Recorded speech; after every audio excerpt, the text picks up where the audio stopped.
Hello out there, viewers. This is Spiritual Rhapsodies, and I welcome you to another episode and another season. My name is still Elvon, Jarrett in the house, and today I have another special guest in the house. He's a young man, a man of great talent, a man of wisdom. He's a multi-talented artist. He's a singer, a producer, a writer, and a director. Put your hands together wherever you are seated and welcome Joshua Mike Bamiloye into the house and set off Spiritual Rhapsodies. He's popularly known as J Mike. J Mike, how you doing? Fine, sir. Yeah, it's a pleasure having you here today. Pleasure to be here, sir. Yeah, I also noticed that you do different genres, because sometimes it's difficult to introduce because you act, you write, you also edit right now. Yeah. So, how would you say, which would you say is your strong passion out of all of them? I just say when I want to introduce myself, I just say my Bamiloye, I'm a producer and a graphic artist. And a graphic artist, that's something you just brought up now, graphic artist. Yes, because I like to put editing, visual effects, and digital drawing into graphic arts. So. Wow, and I know you just produced a magazine called Joyride. Yes, it's actually a comic, yes, Joyride. Yes. That is a different, whole new innovation in entertainment for now, because a lot of people have forgotten about comics. You know, I know when we were growing up, we had comics, we had characters like Archie, we had characters like Richie Rich, we had different kinds of characters. And in this comic called Joyride, who's the primary character there? William is the primary character. William is the primary character. And you took people's pictures and you put it in there and you put it into drawings. Yes. Yeah. Joyride is out now on sale, right? Yes, sir. Oh, that's good. So apart from Joyride, what other kind of projects have you been involved in? Okay, have I been involved in? The first major project after school was the Mini-Me series, where I used graphical manipulations. I call them photo manipulations to preach. So the Mini-Me series was just putting a small version of myself on a big object, on a small object, and then using it to tell a message. So the one that trended the most was when there was a phone and a Bible, and then the character from the phone popped out and was dragging myself, and the character from the Bible popped out, and one was dragging the hand, one was dragging the leg. Those were done with pictures, right? Those were done with pictures, so they were photo manipulations. Oh, wow. That was the first project I did for a year. Yeah, you had different, I know you did one with food or something like that. One way it was coming out of a pot, the other one it was standing on amala or a bar, something like that. So how did you create those things? It was just Photoshop. Photoshop, you take the picture. Cut it out, take another picture of something and place it there and blend it. That was very creative. Thank you, sir. Then you also have this character, Jay and Josh. Yeah, Jay and Josh was the next project. That was the next project you did. Video, duplicating myself and using it to tell a story, short story with a message as well. So the concept of that, all that was just doing something off to call people's attention and then using it to preach. To gain people's attention. So yeah. You've used a lot of your talent in media. What did you study in school? Mass communication. Mass communication, just like your brother did. Mass communication.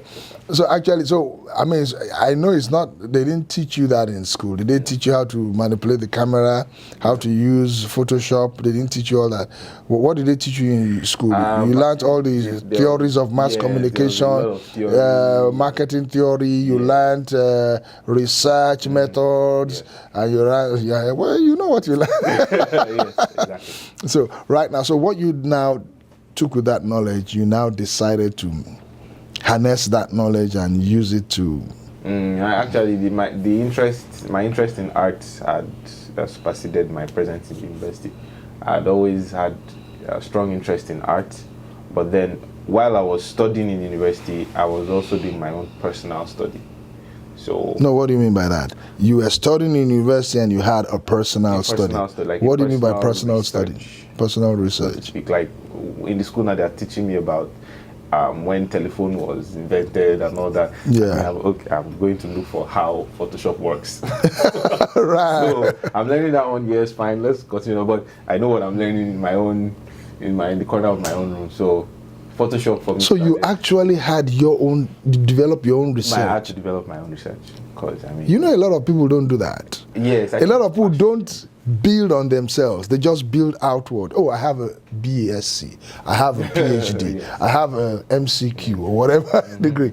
But the development of the inner man, the person, Exactly. your mind, your talent and all that. Yes. Okay. Yes, that was how it was. So you notice you had a flair for the arts. For art. So it was first using the organic art that was paintbrush and oil and pastel and all that.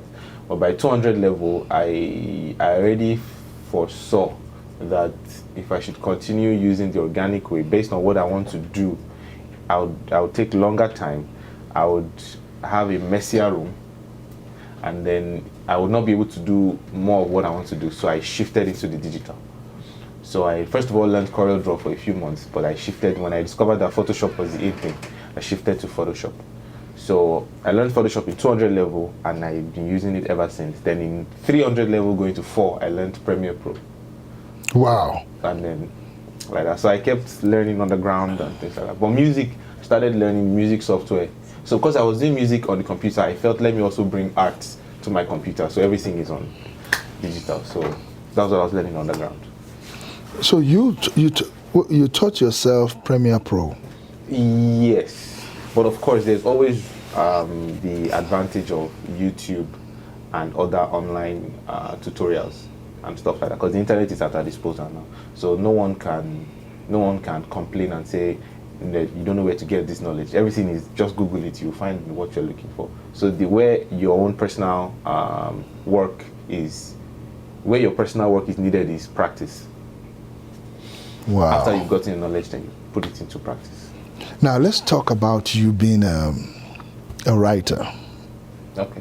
Yeah, I know you wrote some films before. What were the title of films you wrote? Yeah, my own films were more of skits, actually, short skits in the J and Josh series. J and Josh series. No, but when you were in school, you did something. When you were in your university, college days. In university, I was drama coordinator, but I think what I'd learned to accept is to know where you belong. Right. No, but I know you wrote some stuff. Oh, definitely. That's what I'm talking about. Not movies. It was more of the school drama, and just stage drama. Okay. And all that. But the reason why I mentioned knowing where you belong was I back at home now, when we talk about myself, my brother, and my sister, Dami is the writer. I am the person who would, okay, the Dami will write, we will shoot, but I'm the person who will take it up into the post-production work. So when I became drama code, rather than trying to make myself write, of course I did write, but I rather gave it to the members. So they had a committee, we had a committee. Right. So they would write, but they would bring it to me and I would scrutinize it.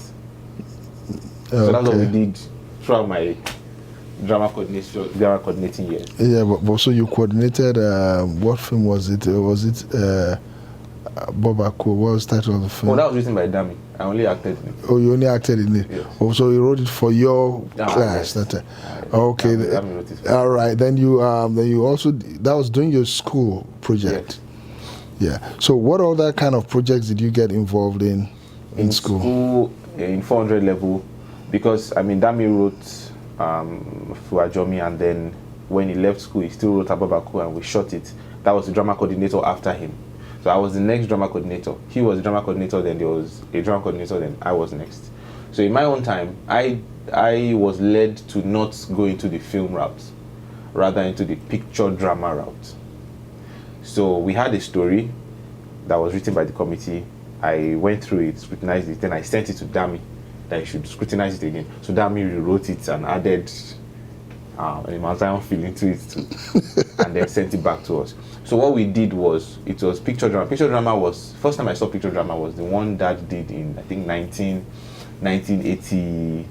It was when Mount Zion just started. So it was in black and white. I saw it when we went to Ife. So I felt I was going to revive this. So we gathered together and we had a storyboard. Right. And so the concept was, take the pictures on the location, and then you put the dialogue bubble, just like in the comic books, but this time they are real characters.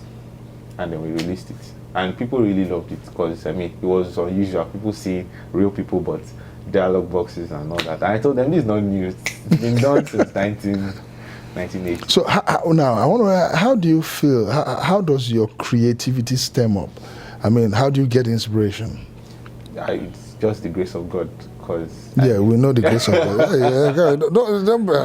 The grace of God is on everybody, but it's not everybody that has that kind of inspiration. Yeah. So how does it work for you?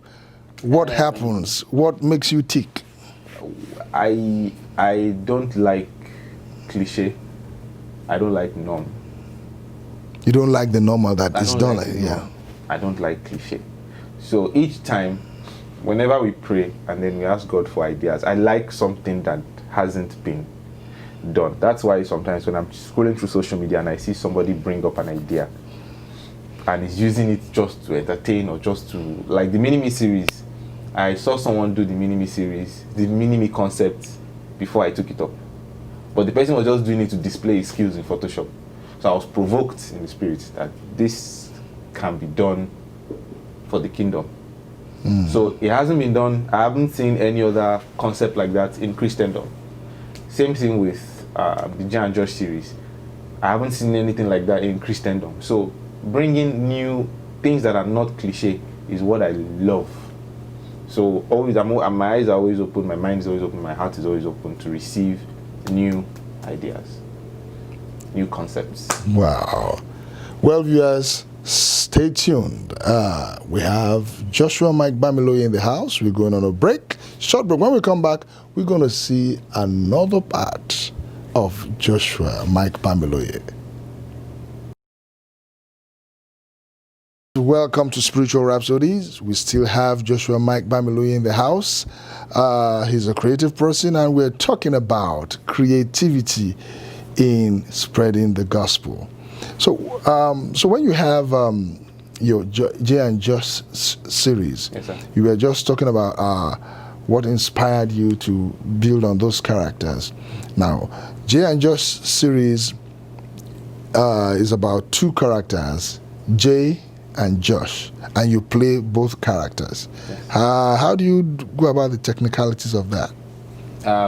The idea is just to simply record it twice, but of course you split the screen in two and the two characters are talking to each other.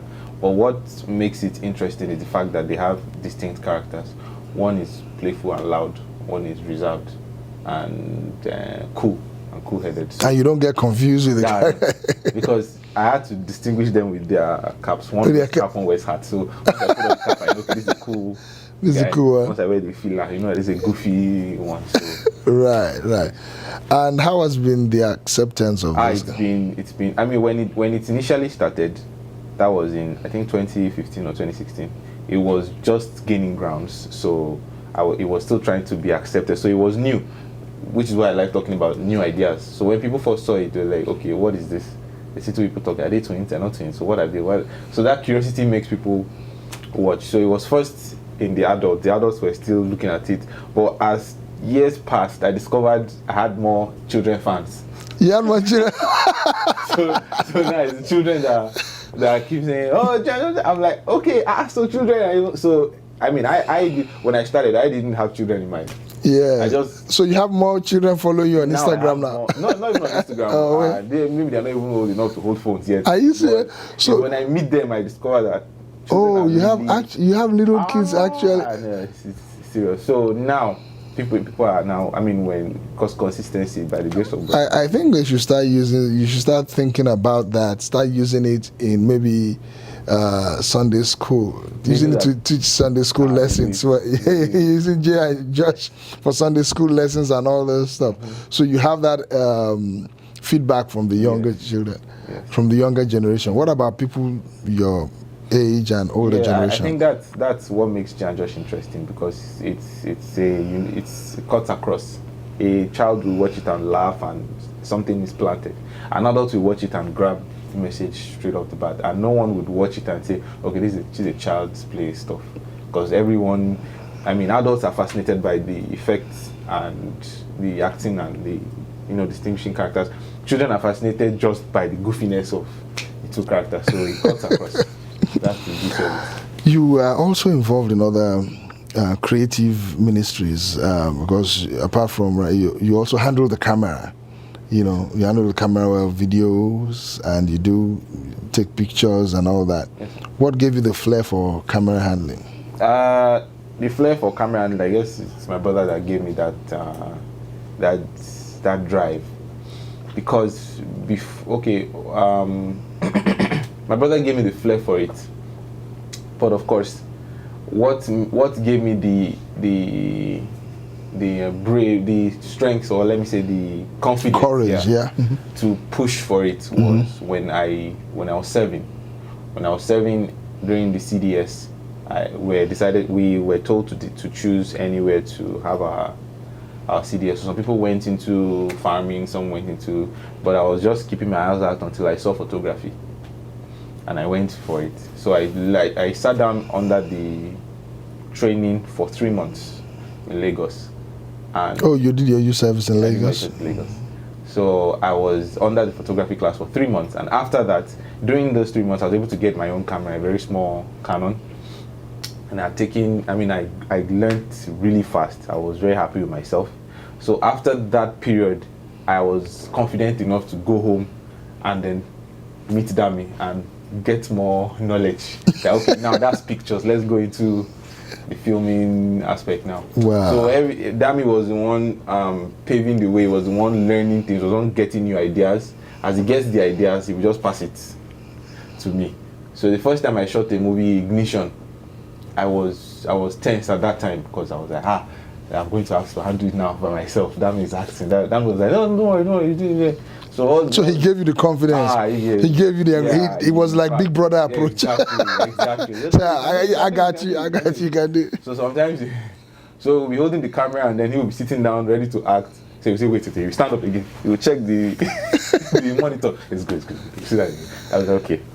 I said, Dami, is it okay? He will come. Check. It's good. So after we finished the Ignition, the confidence got stronger. Yes, so, I am a big boy.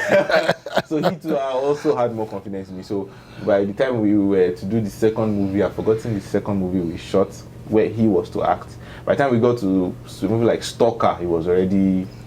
Oh, you shot Stalker, right? Yes, because he was the major actor in Stalker. Right. So by that time, he had trusted me enough to handle the camera. Now, there's one aspect you feature in Mount Zion movies which is so critical, and it's a very strong aspect of movies. That's the music aspect, and that's a forte which you have held so strong, and you've been consistent in it.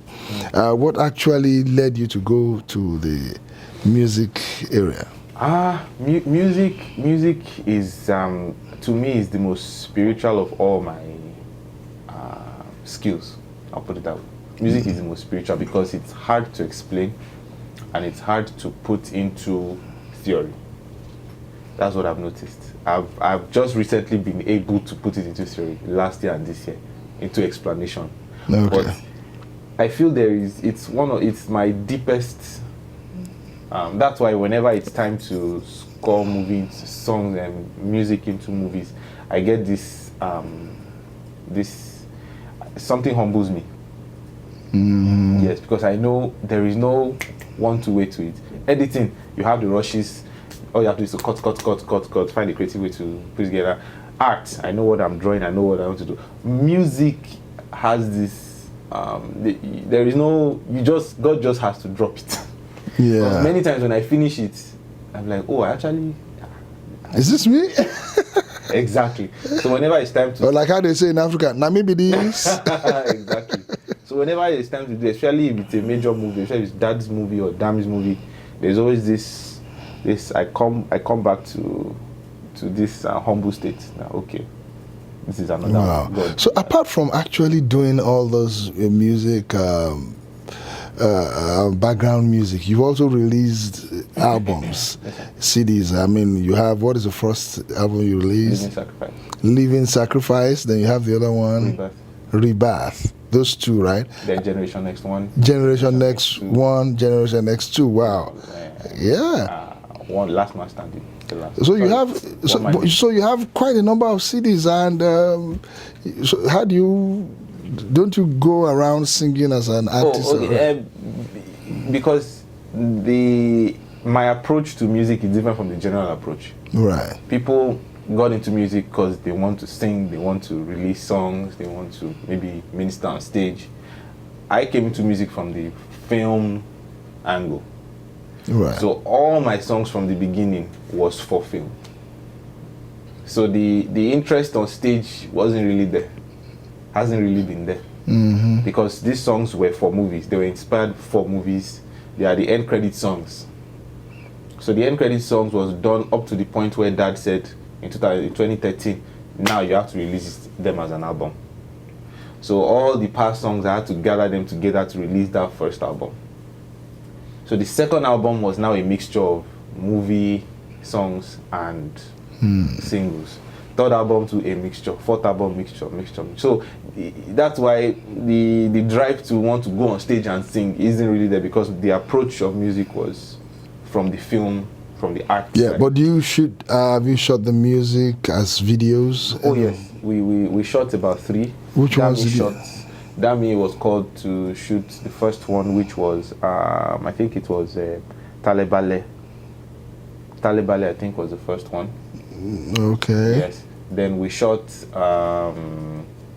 Karigo. And then we shot Adara. Okay, it was Talebale, Adara, then Karigo. Which one is Adara? How does Adara go? Sorry, no. No, but all these things you are saying, people, some people don't know. I don't know. Just give us, how does Adara go? What is it about? Okay, Adara was for the movie titled The Accountant. The Accountant. Actually, the song was already out before the movie, but immediately after the song was out, then the movie was written, and I felt this song is for this movie, because normally. You had written this song. Song was done already. Oh, so what's the meaning of Adara? Adara, it is well, or it will be well. All will be well. Yes. Oh, okay. Can you just hum the song so that those at home can benefit from it? You know, the talent that God, because some people are at home that want to hear you sing. It's in Yoruba. Oh, yeah. Some people will understand it. Okay. You know, we could subtitles or play it. Or you have any other one you could sing for them, please? No, it's fine.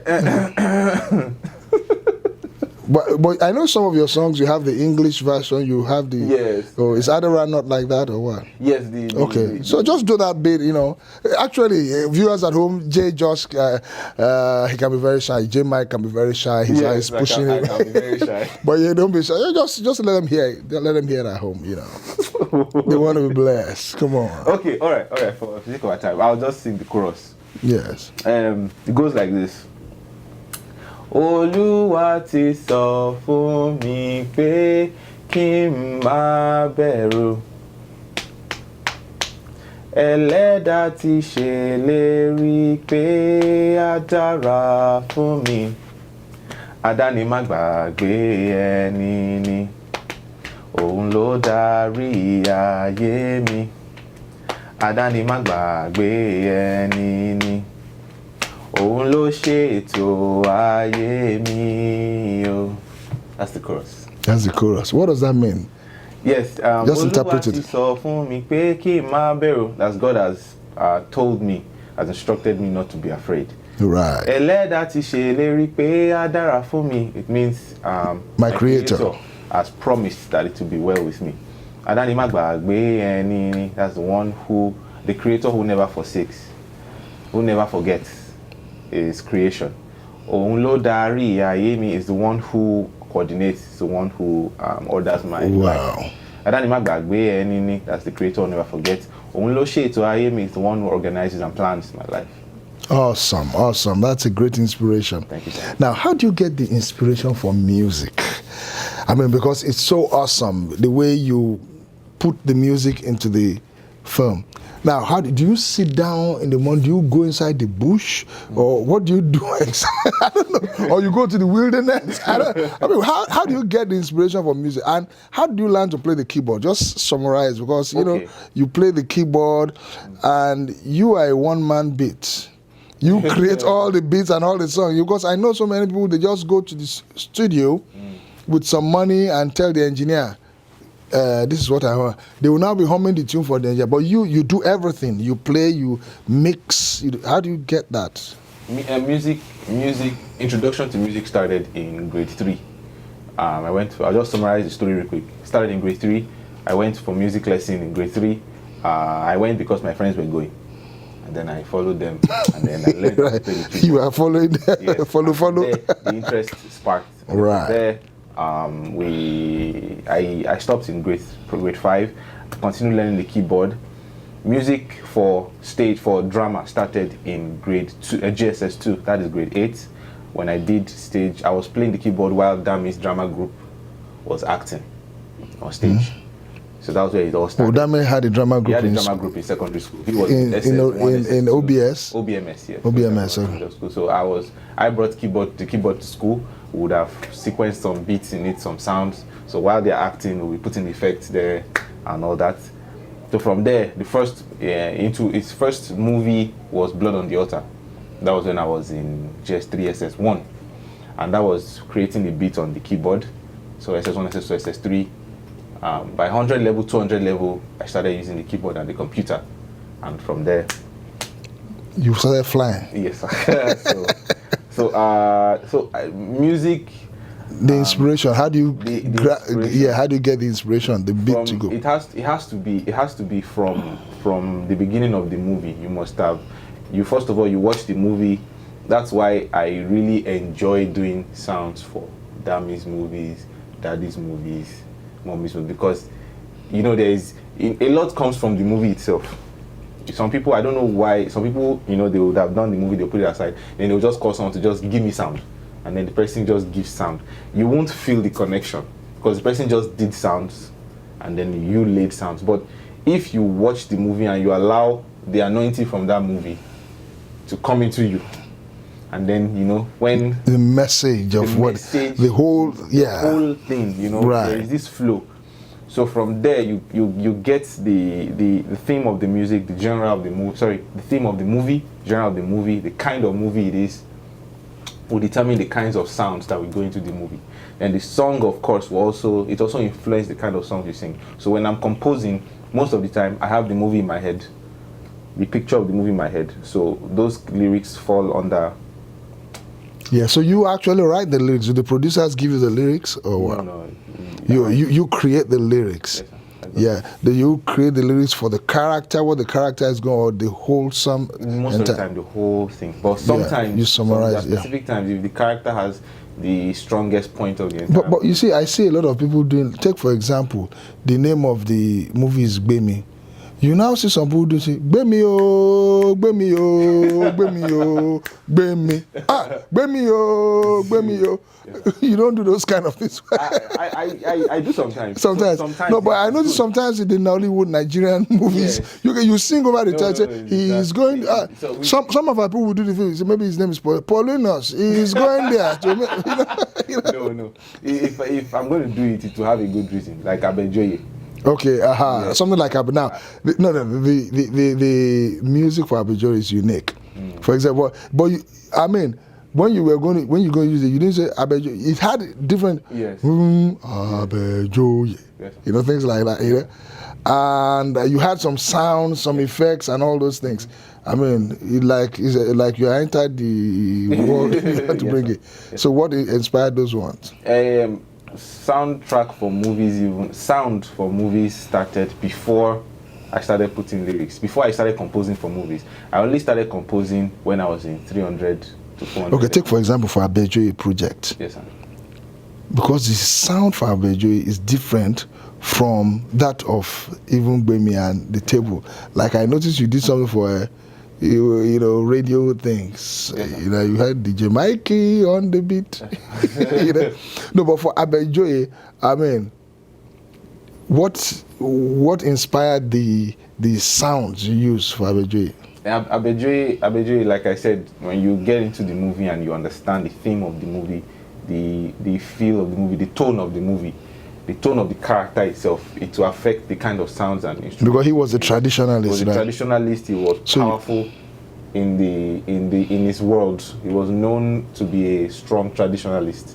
So the kind of sounds, and then even if it was shot in the US, the personality is still from Nigeria. It's still a traditionalist. You can't have hip hop. You can't have exactly. It has to be strong Jew. Yeah. All right, it's strong Jew. Awesome. Now, Joshua, help me talk to somebody at home who wants to have the kind of multi-talented creativity which you carry. Yes, sir. Maybe you speak to that young boy. He might be in his elementary school, he might be in high school, he might be going into college, but has not yet discovered those talents, because you are a young man, you are multi-talented, you've been able to discover that talent. Yes, sir. Tell them what they need to do to break out of the norm and discover what God wants them to be. Okay, first of all, I would like to say that keep in mind that it is not about the number of talents you have. You can have just one talent, just like the Bible said, and someone can have 5. The person that has 5, the person that has 1 is as powerful as the person that has 5 talents. The difference is for you to discover what God has put inside of you, that seed He has put of you, that gift. Once you can discover that gift, if it's just one talent, that one talent will get you far, even farther than someone that has 5, 6, 7, 8, 9 talents. Because the truth of the matter is, someone that has multiple talents can be very confused. True. So you who have, even if it's just one talent, make sure you discover it and discover where it fits into God's plan. Because everyone on earth is created to fit into God's plan. So once you discover it and you run with it, and mind you, as you are seeking God's face, also do your personal research. Don't just sit down at home staring and hoping that the knowledge will just fall on you. No. The anointing will come when you see God's face. The grace will come when you see God's face. But then the knowledge, you have to also do your own research. You have to do your own findings, to gather knowledge. And then is that knowledge you have that God, when God will ask, what's that you have in your hand? It is what you've gathered, is what you've sought out, for that God will breathe His breath of life into, and then to manifest. Thank you so much, Joshua Mike Bamiloye, popularly known as J Mike. Thank you for being a guest on Spiritual Rhapsodies.